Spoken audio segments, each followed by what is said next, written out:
పేదల కడుపు కొట్టకుండా మూసి శుభ్రం చేయడానికి కృషి చేశామన్నారు BRS working president KTR. Hyderabad లో రోజుకు 20 కోట్ల లీటర్ల మురికి నీరు ఉత్పత్తి అవుతుందన్నారు. మూసిని శుద్ధి చేయాలంటే ముందు ఆ మురికి నీటిని శుద్ధి చేయాలని కేసీఆర్ చెప్పారన్నారు.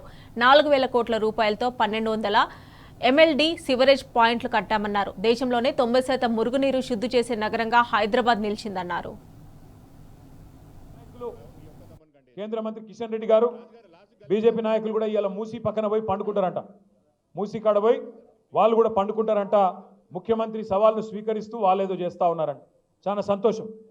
ఒక 2 నిమిషాలు మీకు ఈ మూసిలో జరుగుతున్న దోపిడీ గురించి కూడా చెప్పవలసిన బాధ్యత మా మీద ఉన్నది. ఎందుకంటే రాజేంద్ర నగర్ నుంచే మూసి ప్రవహించేది కిందికి.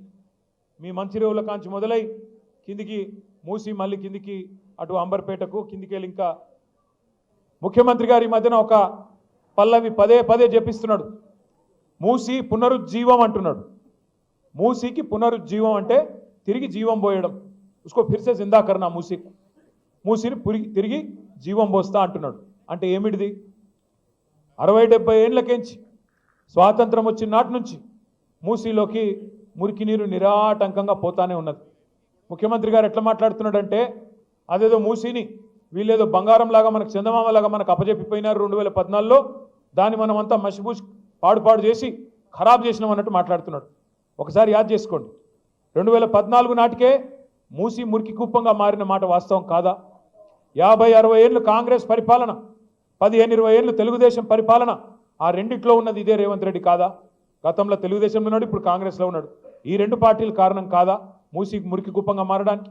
మరి మనం ఏం చేసినాం? 14 తర్వాత ఏం చేసినామంటే ప్రణాళికబద్ధంగా మూసిని మంచిగా చేయాలి, శాశ్వతంగా రాజేంద్ర నగర్ కావచ్చు, అదేవిధంగా అది కార్వాన్ కావచ్చు, బహదూర్పురా కావచ్చు, అంబర్పేట కావచ్చు, ఉప్పల్ కావచ్చు, హైదరాబాద్లో ఏ ప్రాంతాలు, ఎల్బీ నగర్ కావచ్చు, ఏ ప్రాంతాల నుంచి అయితే మూసిపోతున్నదో దాని పరివాహక ప్రాంతంలో అటు ఇటు उसके इतराफ में जो बच्चे हमारे हैं जो गरा हैं किसी को तकलीफ नहीं पहुंचना बल्कि बहुत कोशिश हम करें. क्या करें? ఏం చేసినాం మూసికి? మేము ఒక 2 నిమిషాల్లో చెప్తాను నేను మీకు.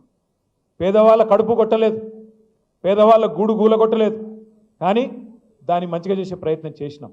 నేను 8 ఏళ్ల పాటు మున్సిపల్ శాఖ మంత్రిగా పనిచేసినాను కాబట్టి ఆ అనుభవంతో చెప్తా ఉన్నాను. మూసీలోకి మనకు హైదరాబాద్ భౌగోళికంగా ఎట్లుంటుందంటే ఇట్లా ఇట్లా ఒక యూ షేప్లో, వి షేప్లో ఉంటుంది, యూ షేప్లో ఉంటుంది. ఇట్లా మూసి ఎట్లాంటి నది అంటే ఓఆర్ఆర్ వెస్ట్ నుంచి ఈస్ట్ వరకు మూసి కిందికి ప్రవహిస్తుంది. ఎంత వేగంగా నీళ్లు కిందికి పోతాయంటే ఈ 57 కిలోమీటర్ల పరిధిలోనే 84 మీటర్లు కిందికి ఉంటుంది మూసి. అంటే నీటి చుక్క ఒకటి పడితే జర్రున జారిపోతుంది. 84 మీటర్లు, కిలోమీటర్కి 1.5 మీటర్లు కిందికి పోతూ ఉంటుంది భూమి. అదే నీరు పల్ల మెరుగు నిజం దేవుడెరుగు అంటారు కదా, అట్లా నీరు కిందికి పోతూ ఉంటుంది 84 మీటర్లు. రోజుకి 2000 ఎంఎల్డీ. 2000 ఎంఎల్డీ అంటే ఒక ఎంఎల్డీ అంటే 1 million litres per day. Million అంటే 10 లక్షలు, అంటే 2000 మిలియన్ లీటర్ల 2000 ఎంఎల్డీ అంటే 20 కోట్ల లీటర్ల మురికి నీరు. 20 కోట్ల లీటర్ల మురికి నీరు రోజు హైదరాబాద్లో ఉత్పత్తి అవుతుంది.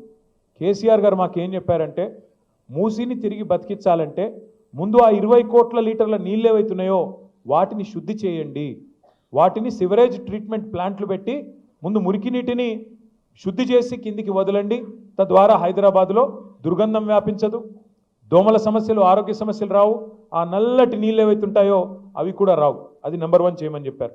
దానికి మా కోసం, మన కోసం, మన నగరం కోసం, మన పిల్లల కోసం కేసీఆర్ గారి ప్రభుత్వంలో 4000 కోట్ల రూపాయలు, కరెక్ట్గా చెప్పాలంటే 3866 కోట్ల రూపాయలతో దాదాపు 1200 పైచిలకు ఎంఎల్డీల సివరేజ్ ట్రీట్మెంట్ ప్లాంట్లు మనమే ప్రారంభించాము, మనమే పని బిగించాము 3 ఏళ్ల కిందట.